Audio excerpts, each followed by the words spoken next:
Pas une fois, Jocelyne Sauvé a douté, a songé, a changé d'idée. Mais voilà donc sereine, en partance pour la Suisse. Harold Gagné était là, à l'aéroport, pour son grand départ. Là, sortez-vous souvent comme ça? Ouais, oui. Jocelyne Sauvé a passé ces dernières semaines à profiter de la vie dans toute sa simplicité. Elle se rendait quelquefois à un petit café près du CHSLD. Fait que ça, c'est la marche que je fais. Me tiens en forme de même. Vous avez encore de l'humour. Sa sœur Sylvie lui avait aussi confectionné un album rempli de souvenirs qu'elle pourrait emporter dans son cœur. Vous aviez quel âge là-dessus? Oh, je pense que j'avais 4 ans. Ça, c'était mon mariage. Oui, oui. Dans cet album, une photo qu'elle a prise il y a longtemps dans le nord québécois. Un arbre penché qui survit, accroché de toutes ses racines à un rocher. Un arbre qui lui ressemble. Étrangement, plus le moment fatidique se rapprochait, moins on sentait son angoisse. Tout était prêt pour son dernier voyage. J'ai dit, papa, tu me donnes la vie, je veux que tu me mettes en boîte. Son père a confectionné l'urne de bois pour déposer ses cendres. Elle me montre une partie des cendres de son mari qui seront mélangées aux siennes. Et j'ai dit, quand vous allez aller porter l'urne pour être inhumée à Saint-Louis, vous mettez le petit sachet par-dessus les miennes. Si son père est au courant de son projet final, sa mère, elle, a été protégée du choc. Elle souffre de démence et est hébergée dans un autre CHSLD. Il y a 75% des gens qui reculent rendus là-bas. Ah oui? Oui. Puis là, c'est pour ça que le billet d'avion, elles vont prendre le billet juste aller. Elles vont prendre le retour, je n'en sais jamais.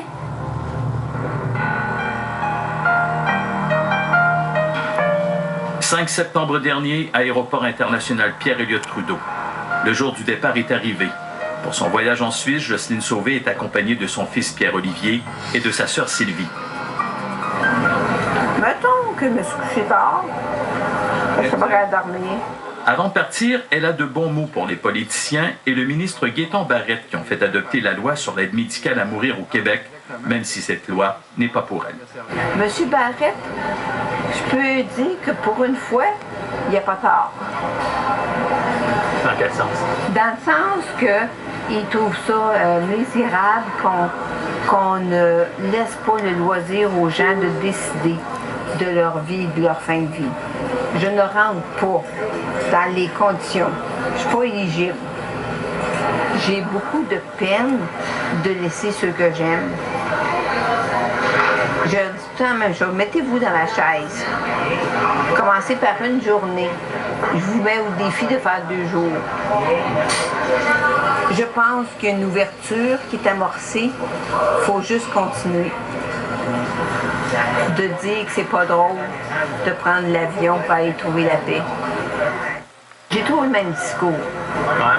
Ben C'est oui. vrai que ça n'a pas changé. Non. On n'a pas moyen de vous convaincre de revenir. Non.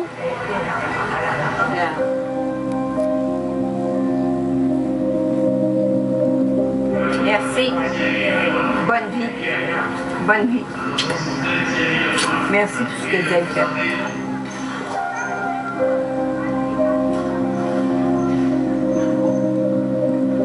Puis, elle nous a quittés pour embarquer à bord de l'avion qui allait la conduire en Suisse, transportant avec elle ses pensées. J'ai hâte de me fermer les yeux puis d'arrêter de penser.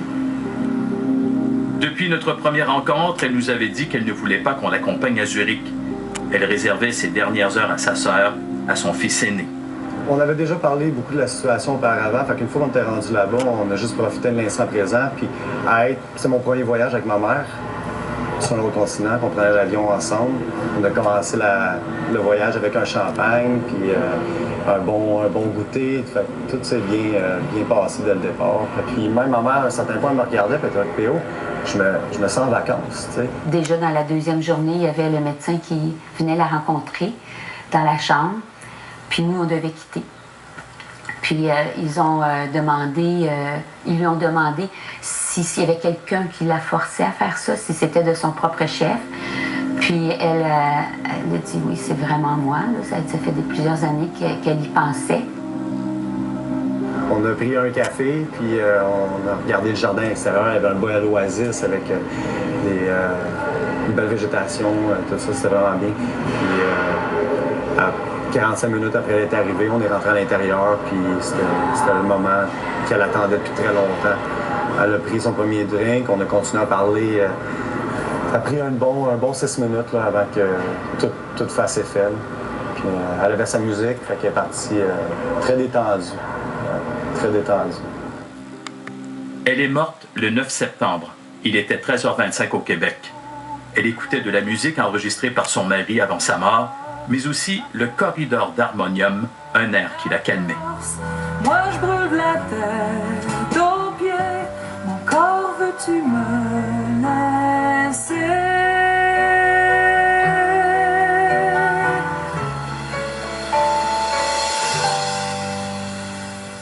J'ai tenu son pouls jusqu'à la dernière minute. Puis j'ai été conscient vraiment des derniers souffles de ma mère. C'était un beau moment. Ses dernières paroles, c'était qu'elle avait réussi à atteindre son but, qu'elle avait réussi son projet. T'sais.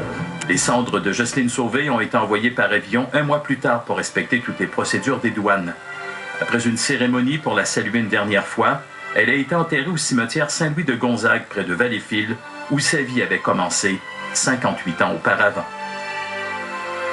Je crois que mes parents se sont retrouvés. J'ose juste espérer ça, puis ça me rend heureux. Moi, je voulais être dispersée dans le vent. Puis mon plus vieux, il m'est arrivé il y a quelques mois. Il dit, maman, il dit, j'aimerais que tu ailles au cimetière des Sauvés, à côté de papa. Et que quand si un jour j'ai des enfants, ils verront où est leur grand-mère. Au milieu de mon corps monte un grand corridor.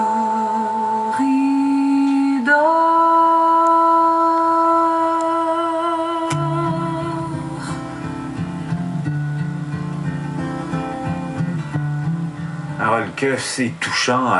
C'est quelque chose d'avoir côtoyé cette femme-là. Oui, c'est extrêmement difficile également de la revoir aujourd'hui, parce que quand on m'a appris qu'elle était morte, je ne le croyais pas. C'était le 9 septembre, 13h25.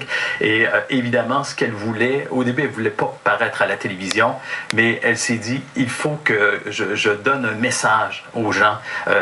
Qu'est-ce qui arrive avec les personnes qui ont la sclérose en plaques comme moi ou qui ont des maladies très, très graves et qui ne peuvent pas avoir accès à la fameuse loi sur l'aide médicale à mourir qui va entrer en vigueur bientôt? Et j'aimerais beaucoup remercier la famille de Mme Sauvé, mes sympathies, parce qu'ils ont accepté de collaborer également pour prêter donc oreille à ce qu'elle disait et pour qu'on puisse en parler en société. Merci, Harold. Merci, Paul. J'en profite maintenant pour vous rappeler que si vous avez des commentaires ou de l'information à nous transmettre, faites-le sans hésiter, soit par courriel à je@commercialtva.ca, au téléphone 888-822-5353 ou en tout temps sur notre compte Twitter ou encore notre page Facebook. Et n'hésitez pas, écrivez-nous, écrivez-moi. Mesdames, Messieurs, merci d'avoir été là. Mon nom est Paul Larocque, au nom de toute l'équipe de JE. Je vous dis à la semaine prochaine.